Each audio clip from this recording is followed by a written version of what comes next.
Members, if you could, we have a special guest with us today, a former member of our body who last year was elected to Congress in the U.S. House of Representatives.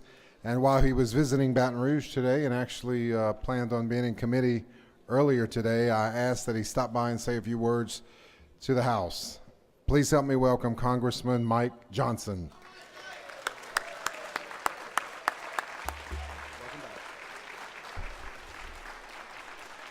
Oh, that's kind. Thank you.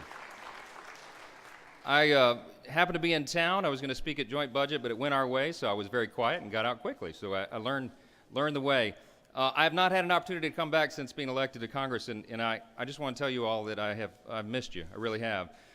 It's been a great pleasure to be on campus, as it were, for the last couple of hours and seeing all the old friends. It's meant a lot to us. I just wanted to come by and say just a couple of words. When the speaker and I spoke this morning, I jotted down a couple of notes, the things that I've been thinking over the last year that I would say to you if I ever got back up here. And all it is a word of encouragement. And I just want to encourage you one simple thing that you may have thought about recently that I do all the time. Don't take these relationships for granted, right? I often think of this place as being like a big family. And it's an interesting dynamic in a family. Sometimes the people that you're closest to and you spend the most amount of time with, they're also the people that sometimes frustrate you the most, and also the people that you tend to take for granted. And I just want to tell you, don't take the people in this room for granted. I mean, Washington is a totally different dynamic.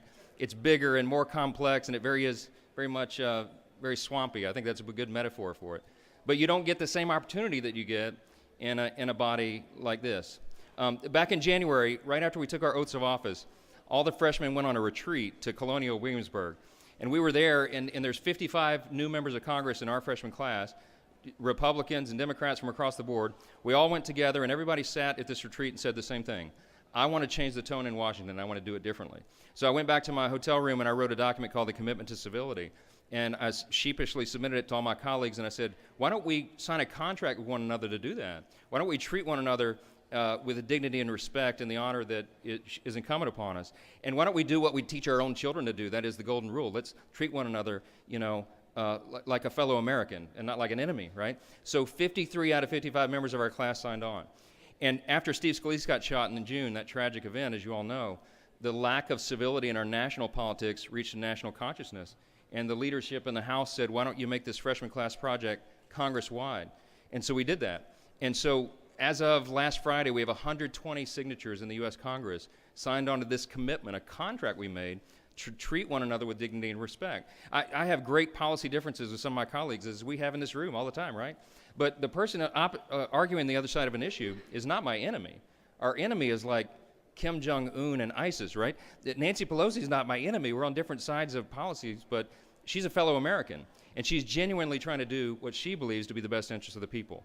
Every single person in this room, that's one thing I know, and I tell people all the time, everybody in this room loves this state, they love its people, and they're genuinely trying to do what they believe to be the best for the state. And so I honor you and give you our respect for that. I just want to tell you one quick story, and I'm done.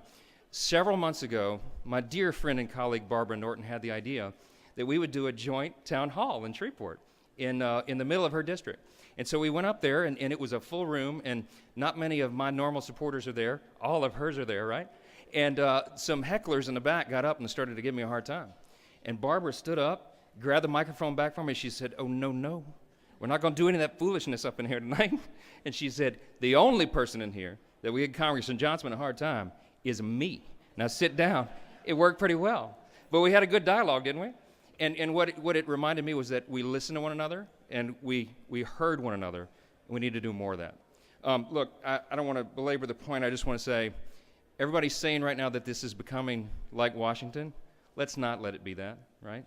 I pray that it's not. I don't believe that it is. I believe everybody in here has the right interest at heart. We all have the same end goal in mind. We're just trying to get there the right way. I just wanted you to know, as a citizen, I appreciate your service. As a fellow colleague, I want you to know I miss you guys. And we pray for you every day, for your wisdom, your stamina, your discernment, to do the thing that I believe God clearly called each of you here to do. So with that, I just want to say God bless. It's fun to be back. Thank you.